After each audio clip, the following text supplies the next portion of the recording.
in my head with a small hand gun.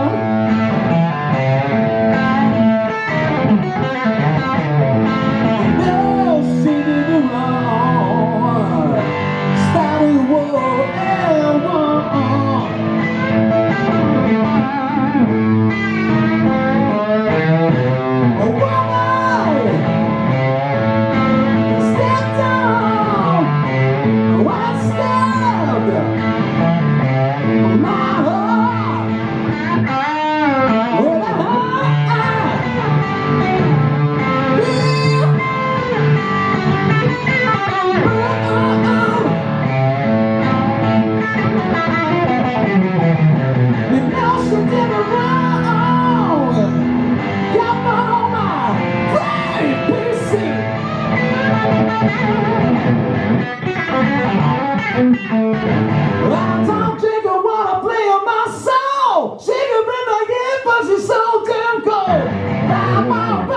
A shot of gasoline, coming out running like a 17.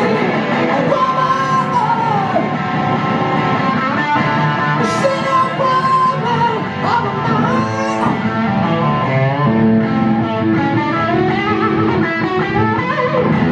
The sweetest kiss in town, the baddest brood on the mountain. Something like that. So it's kind of like, I don't know if you've heard it, but there's a very Greek bazooka type lick when it's like an outside note, but in the Greek mode. So it's like. No,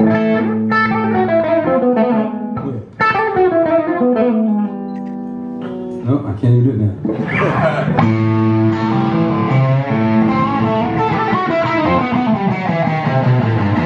Yeah, that's it. So that kind of thing. Which. To me, it's like it's a never-present insight to me as a guitar player and where it began. So I love, leaving examples of that in my playing. We have another song that's kind of like our surf spy spaghetti western thing, and it's totally bazooka licks, which is kind of like wait, are you Greek? You asked the bazooka question, right? Yes. You are Greek? What's your name? Christo. What? Christo. What's up, man? What's fun with it? Phil X. Yeah, Phil X comes from Theophilus Xenidis. So, yeah. Whatever it takes, right? Yeah, give Arnold Schwarzenegger fucking balls. I'm sticking with that. All right. Anybody else? Any questions? Wait, I'm gonna do another part of the song because it's like I love droney notes and I got to do droney notes in this. Let me just give me a little 1 minute, another minute. Sorry.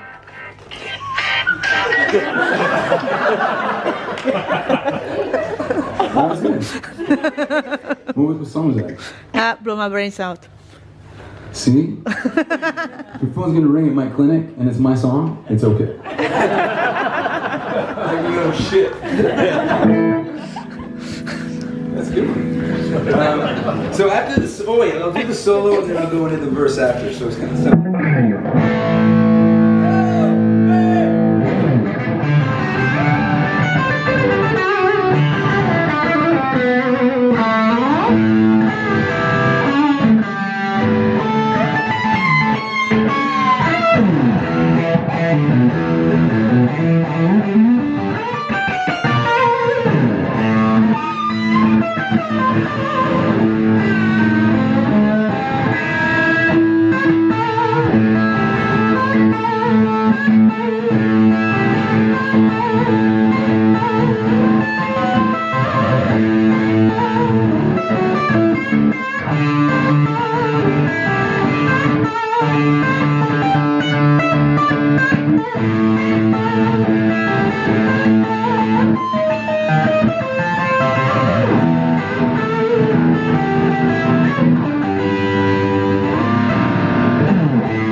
Sing on top of that, but I wasn't even gonna fucking try.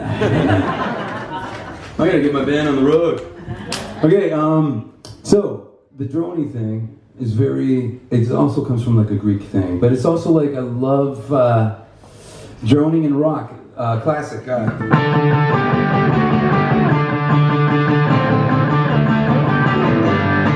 You know, the Cult, that kind of stuff. It's so cool. Even when I play it on other people's records, I would add droney parts just to give it a nice bed for the vocal. So I'll give you an idea. It's something I call bazooka tuning. You've probably seen it. So I put the nut, the string in both nuts. I put both strings in one nut notch. So it kind of has a bazooka vibe to it.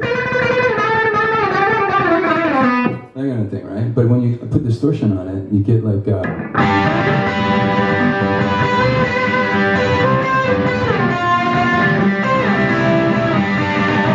has that kind of vibe. So it's kind of nice. But it also, you can add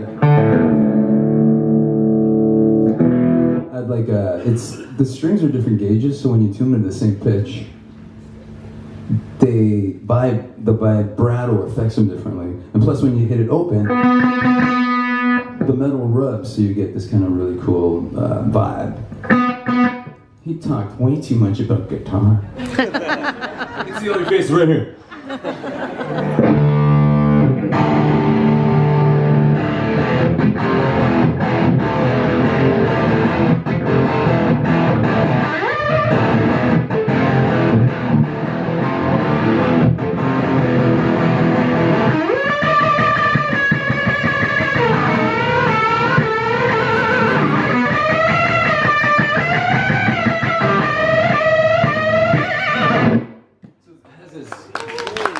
Fiery quality to it, so I love that. And then, but I also did it on. But this is what happens: you go into the station. When I was playing on a lot of records, and you go to the gym, and you hear a Daughtry song that you played on, and then a Kelly Clarkson song that you played on, and then the Gavin DeGraw song you played on, all in a row, and you're like, I'm gonna fucking kick this elliptical machine's ass, kind of thing. But then at the same time, I had done like a bazooka tuning counter melody and all three of the choruses. I'm like, whoa, I should take a break from that.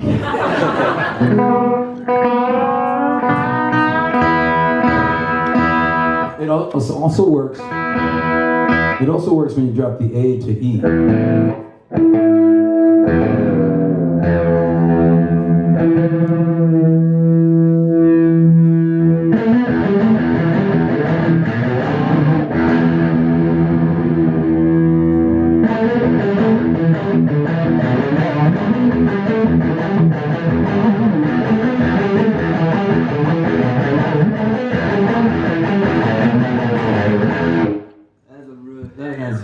Cool thing too. But then you gotta like, hey, excuse me, but I gotta change tuning or guitars if you got a guitar tech.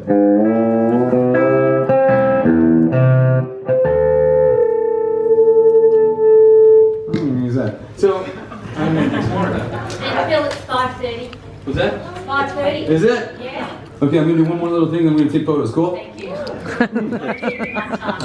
Does anybody have a really important question? Yes, can I talk photo with you? That was fucking awesome. I wish I heard it the first time. Of all the artists you worked with over the years, was there one that really stood out that surprised you, or was nothing like you previously thought they'd be like? Yes, Chris Cornell. But because he's fucking tall. Like I thought he was like this, little ripped dude. And then he stood up from the couch and he was like 6'3" or 4", and I was like, you're tall.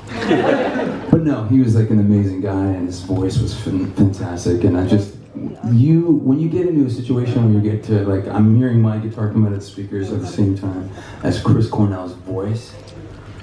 Like that's one of those moments where you're like, it's funny because when he passed, I remember being in the studio, and the thing that how do you break the ice with an idol, right? You're working together, you're not just a fan, and you're not having a coffee. Well, yeah, we were having coffee, but you're working together. So how do you break the ice? So he and I have this thing when I'm in the studio. Like this is how I am in the studio, whether I'm recording or whether I'm standing. And I'm nursing a bum knee too. So I don't have a lot of space, but. The whole point is, if I'm in the studio, I'm standing, and when I take a solo, it looks like I'm on stage. And everybody's like, oh my God, when you take a solo, it's like you're on stage. That sounded weird. But he's sitting on the couch, and he wanted to talk to me, he wanted to be there while I was soloing. So I take a crack at the solo, and I do this thing, and I go, how was that? And he goes, I think it was great, but I think you need a little more game. I go, but it fucking looked good, right? And he laughed, so I'm like, I broke the ice. So, another thing is too, is, when you meet your heroes and you get to jam with them. Like in January, I was doing a benefit for music programs in school, and I looked across the stage, and it was me. Well, I didn't see me. It was Michael Anthony on bass, which that was something, and then Sammy Hagar. Oh wait, that was a song before. After Sammy left, it was Michael Anthony on bass, and it was Steve Lukather, Billy Duffy from The Call, Steve Stevens, Dean DeLeo from Sometime with the Pilots, Robert's the bass player, Dean's the guitar player, and Stevie Salas, who's a friend of mine. But it was just, I'm looking across the stage, and the cool thing about that is all these guys that I grew up listening to, we're all hanging out backstage talking about geeky stuff. We're just nerding out. We're the new nerd. Guitar players are the new nerd. There are so many pedals and technical stuff that's available to us that we've become nerds. It's like a video game without the video game. But the whole point is that we're all just hanging out. It's like we're all buds and we're all there for a good cause, and everybody's having fun, and everybody's like, wow, man, that lick that you did in that thing, shut up, that lick that you did in that thing. And I'm like, it's like really amazing to be on that level. So that's a true dream come true, And then when I was 16, I idolized Uli John Roth from the 70s Scorpions. And idolized. And this is a funny story, because we finally met in Germany, in Mannheim, Germany, in September, and we were supposed to play together at this event, and we were going to play All Along the Watchtower. So we're at sound check, and he walks up to me, and he looks like Father Time, a German Father Time, with a mustache and a Hendrix bandana. And he's like, so you, I wish I could do a German accent, I just can't. He's like, so are you a solo artist? And I'm like, well, actually, I play with Bon Jovi. And to see him go, oh. So what are you guys doing? Well, we had a #1 record and sold out 40 arenas. So now he's intrigued. He hasn't even heard me play yet, but he's thinking, if he got that gig, this guy's got to be fucking good, right? So instead, we're walking by each other in the hallway, and instead of him just waving, he's like, come in my dressing room, play my guitar. And then we're talking and stuff like this. It was really an amazing thing. So, but then he heard me play, and then I took it up a level, and then he heard me sing, and I wasn't supposed to sing Immigrant Song by Zeppelin, but the bass player that lost his voice, he was like, I can't sing Immigrant Song, and they're supposed to do Immigrant Song. I'm like, I'll do it. So it's a full theater, and I'm singing Immigrant Song, reading it from my phone. And he's backstage going, this guy can sing. So I've never hung out in a lobby bar until 3 a.m. in the morning, ever. But when Uli says, hey, I'm going to grab a nightcap in the lobby bar, you want to come? Sure. Before you know it, you've been laughing for 5 hours, and stories, and talking about gear and technique. And I'm a 16-year-old kid again, right? Hanging out with my hero. So this is, amazing. So then I give him my number, and I'm like, yeah, right, he's gonna call me, right? But when I land in Miami, because I was going to the Bahamas to play with Billy Gibbons, what a week, right? I had a stopover in Miami,